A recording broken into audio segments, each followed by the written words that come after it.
Hey, bonjour, bienvenue sur ma toute nouvelle vidéo de ce type. Donc l'Apple Watch Series 4 qui vient tout juste de sortir et que je viens tout juste d'acheter tout à l'heure. Alors, avant de rentrer dans le vif du sujet, les raisons de mon choix. La première, c'est évidemment, j'ai un iPhone, sinon ça ne marche pas. Ça fait quelques temps que je réfléchissais à une montre connectée pour avoir des notifications, certaines applications. Et j'ai aussi commencé à faire du sport, donc voilà. Tout ça fait que l'Apple Watch Series 4 me faisait de l'œil. Alors tout de suite, on va déballer ça et voir ce qu'il y a dans cette petite boîte. Hop là.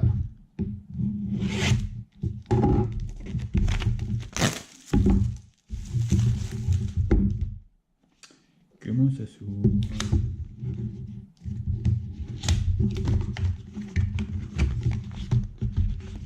Voilà. Une grande boîte avec deux petites boîtes. Ça va être le bracelet.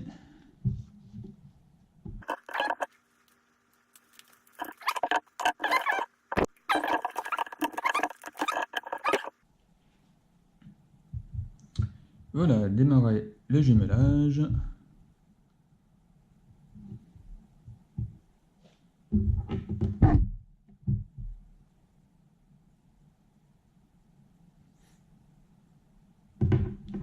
Bien reconnu. Configurer l'Apple Watch.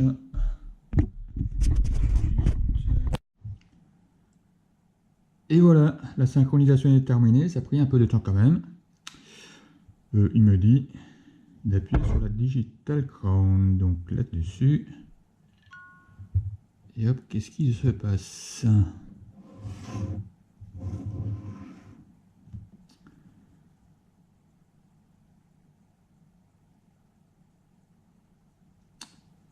Et ben voilà, ma montre est prête.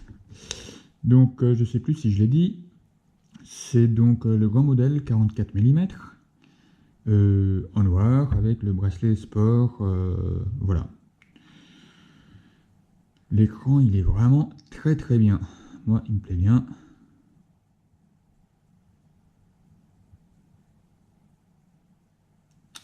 Hop là, météo locale, de la pluie annoncée, ça c'est pas terrible.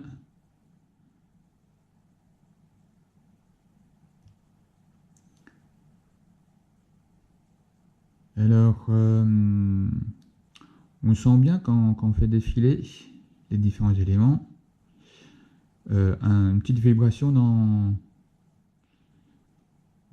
le bouton. On a vraiment l'impression d'avoir des clics.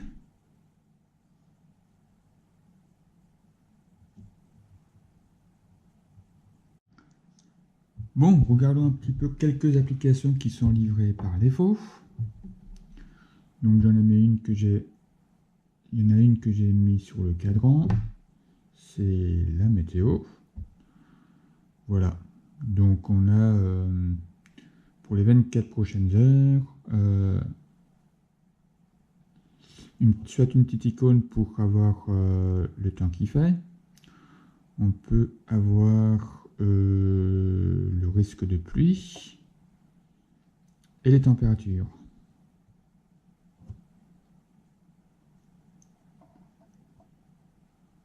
Voilà. Bon, application suivante, plan.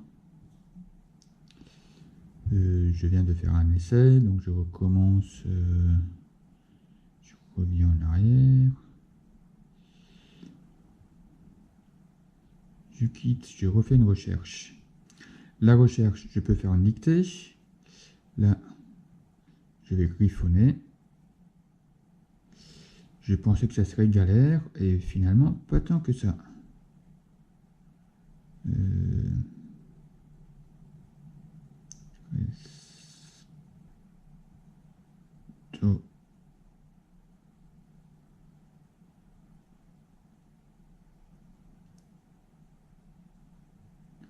Voilà. Il est l'heure de manger, je vais aller au restaurant. Qu'est-ce qu'il me dit? Celui-ci, je ne connais pas. Allez hop. il me propose d'y aller à pied, en voiture ou en transport. Les transports, ça ne marche pas ici de toute façon. Je vais essayer, mais il me dit que itinéraire non disponible. Je peux y aller en voiture. Allons-y. 9 minutes, voilà. Ce qui est drôle, c'est que ça s'affiche en même temps sur l'iPhone. Oui. Ah zut. Je peux piocher dans les recherches récentes. Donc voilà.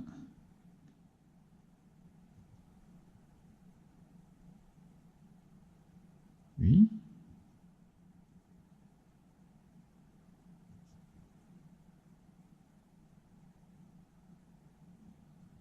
Allons-y.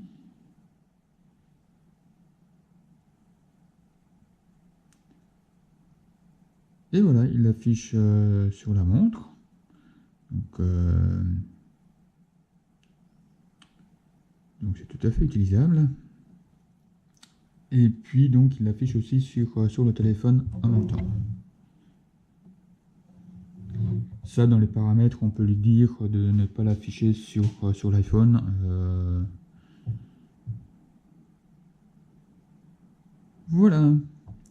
Donc le plan, à première vue, ça a l'air pas mal du tout. Petit gadget, le réveil. J'en ai un qui est mis, j'appuie dessus. On peut modifier les options. Récurrence, rappel. Je le supprime.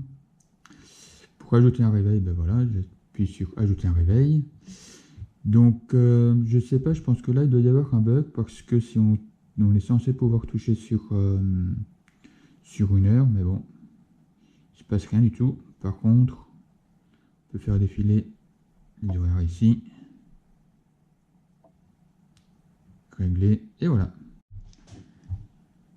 Encore une autre application, l'appareil photo. Donc c'est une télécommande pour l'appareil photo qui est sur l'iPhone. Voilà. iPhone, allez hop.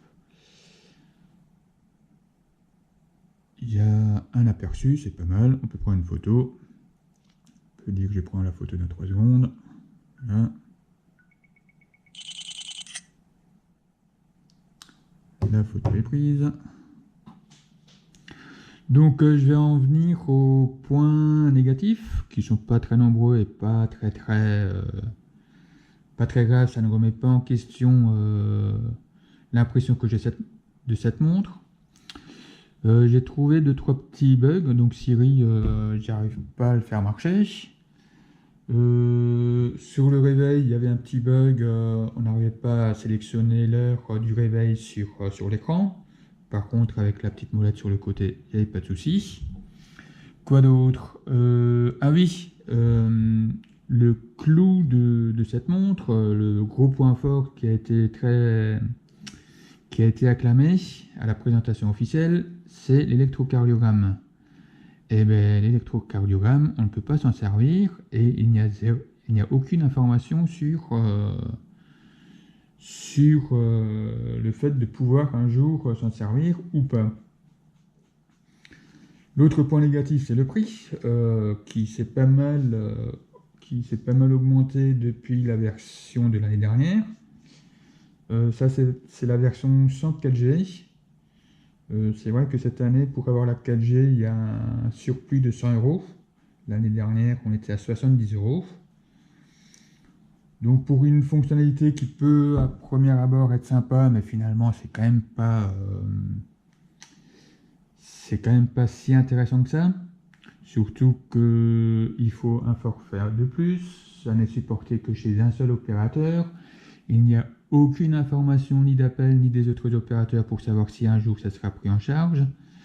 L'autonomie de la montre elle-même, elle en prend un gros coup. Voilà, donc tout ça fait que je n'ai pas choisi la version 4G.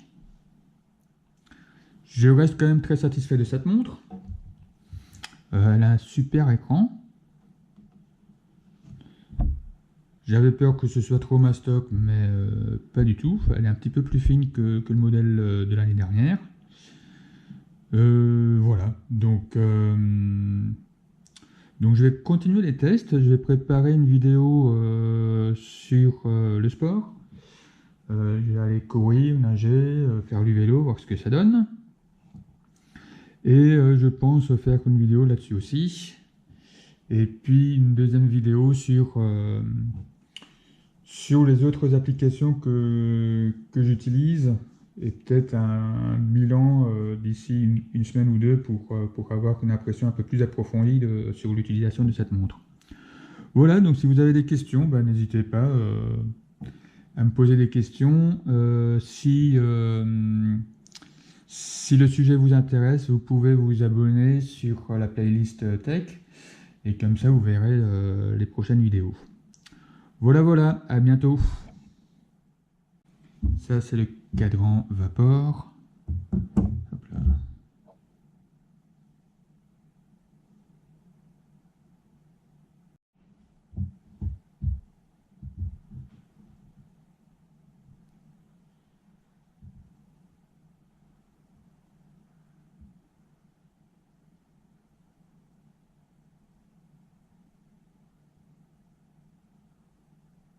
Le cadran respiré.